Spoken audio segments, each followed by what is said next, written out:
Good morning to all of you. मैं अक्षय सिंह आप सभी को वेलकम करता हूँ। आई होप कि सभी लोग अच्छे होंगे। तो आज हम लोग करेंगे आर्टिकल्स पार्ट 2। ठीक है, तो आज हम लोग पिछले एपिसोड में हम लोग किए थे 61 तक। आज उसके बाद करेंगे 61 से नेक्स्ट।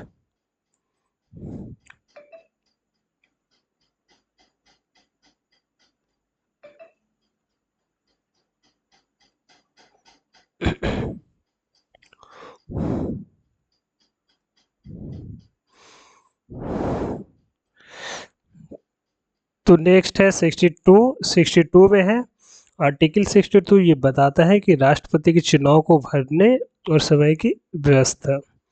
आर्टिकल 63 है, ये क्या बताता है? आर्टिकल 63 के तहत उपराष्ट्रपति का पद, यानी कि आर्टिकल 64 में है उपराष्ट्रपति का राज्यसभा के सभापति के रूप में कार्य करना। मतलब जो उपराष्ट्रपति है वो राज्यसभा के सभापति के रूप में, मतलब जो उस टाइप का ये काम कर सकता है। अनुच्छेद 65 है, ये राष्ट्रपति का पद अगर खाली होगा, रिक्त का मतलब अगर खाली होगा होने पर उपराष्ट्रपति का कार्यभार को ये संभाल सकता है। आर्टिकल 66 में है उपराष्ट्रपति का निर्वाचन। आर्टिकल 67 में है उपराष्ट्रपति का कार्यकाल। और जो नेक्स्ट है आर्टिकल 68, इसमें है उपराष्ट्रपति के पद को भरना और समय की व्यवस्था। उसके नेक्स्ट है आर्टिकल 69 में है उपराष्ट्रपति का शपथ और प्रतिज्ञा। उसके नेक्स्ट आते हैं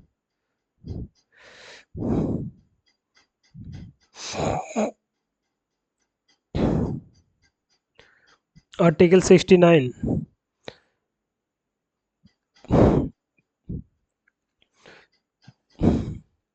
आर्टिकल 69 है, आर्टिकल 69 में है उपराष्ट्रपति की शपथ और प्रतिज्ञा।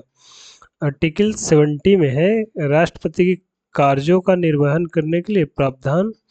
आर्टिकल 71 में है राष्ट्रपति और उपराष्ट्रपति के चुनाव से संबंधित विवादों का निपटारा करना। आर्टिकल 72 में है राष्ट्रपति द्वारा याचिका, क्षमा और माफी आदि का अधिकार।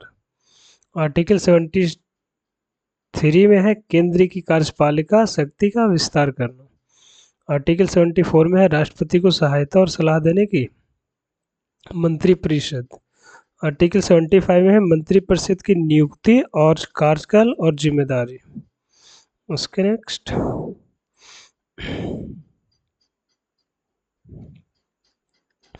आर्टिकल 75 में है मंत्रिपरिषद की नियुक्ति, कार्यकाल और जिम्मेदारी।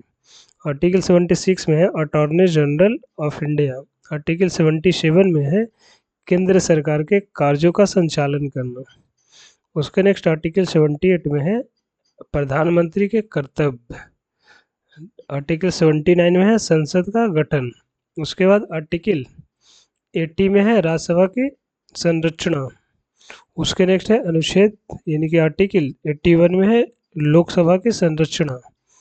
उसके नेक्स्ट आर्टिकल 82 में है जनगणना के बाद सीटों का पुनर्विन्यास। उसके नेक्स्ट आर्टिकल 81 में है लोकसभा की संरचना। आर्टिकल 82 में है जनगणना के बाद सीटों का पुनर्विन्यास। आर्टिकल 83 में है लोकसभा और राज्यसभा का कार्यकाल।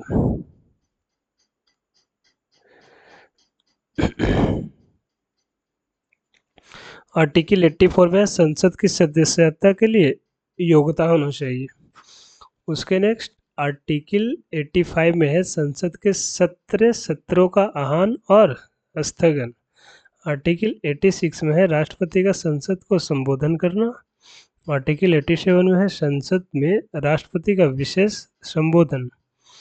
उसके नेक्स्ट आते हैं तो आर्टिकल 88 है। तो 88 में क्या है कि अटॉर्नी जनरल और मंत्रियों का संसद के कार्यवाही में भाग लेने का अधिकार। आर्टिकल 89 में है राज्यसभा के सभापति और उपसभापति। आर्टिकल 90 में है सभापति और उपसभापति का पद रिक्त होने पर हटाया जाना। अगर कि कहने का मतलब ये हुआ कि ये तो सभापति है, उपसभापति, अगर ये कुछ दिनों तक एब्सेंट रहता है तो उसको पद से हटा दिया जाता है। आर्टिकल 91 में है सभापति और उपसभापति के कार्यभार का निर्वहन करना। आर्टिकल 92 में है सभापति उपसभापति का वेतन और उसका भत्ते।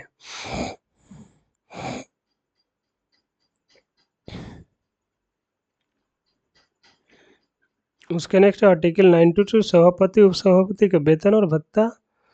उसके नेक्स्ट आर्टिकल 93 में है लोकसभा के अध्यक्ष और उपाध्यक्ष।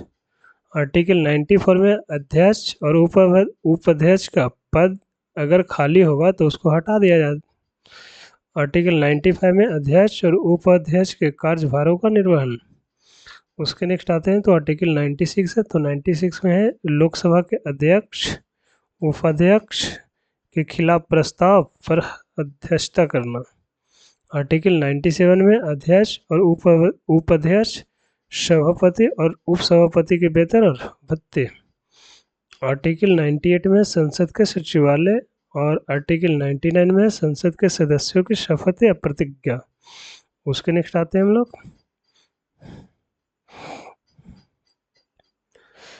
आर्टिकल 100 में है संसद में मतदान और बहुमत के नियम।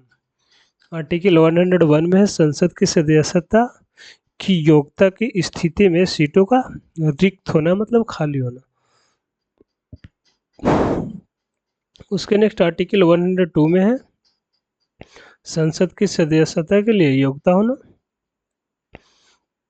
उसके नेक्स्ट आर्टिकल 103 में है अयोग्यता के मामलों का निर्णय और राष्ट्रपति द्वारा। उसके बाद आर्टिकल 104 में संसद के सदस्य के द्वारा अवैध रूप से बैठने और मतदान करने पर दंड दिया जाएगा। उसके नेक्स्ट आर्टिकल 105 में संसद और उसके सदस्यों को विशेष अधिकार। ठीक है, तो हम लोग मिलते हैं हम लोग उसके नेक्स्ट वीडियो में।